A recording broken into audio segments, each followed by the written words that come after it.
மதிக்கவில்லை. பெற்று வளர்த்து ஆளாக்கிய தாய் தந்தையர்களை மதியாத ஒரு சூழல். அதற்கு காரணம் கல்வி முறையிலேயே அடிப்படை மாற்றங்கள் வேண்டும்.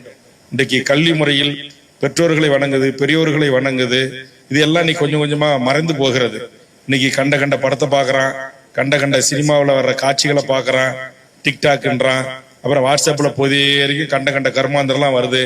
அதெல்லாம் பார்த்துட்டு இளைய தலைமுறை அதுக்கு அடிக்ட் ஆயிடுறான், அதுலயே மூழ்கி கிடக்குறான், கேம் ஆடுறான், இந்த சூதாட்டம் ஆடுறான். இன்னைக்கு ஆன்லைன் சூதாட்டம், தினமும் தொலைக்காட்சியை திறந்தாலே, பத்திரிகையை திறந்தாலே ஆன்லைன் சூதாட்டத்துக்கு அடிமையாகி உயிரை விட்ட இளைஞர்கள், குடும்பத்தோடு தற்கொலை, கடன் தொல்லையால் இறந்து போனார்கள். இப்படிப்பட்ட செய்திகள் எல்லாம் தான் வருகிறது.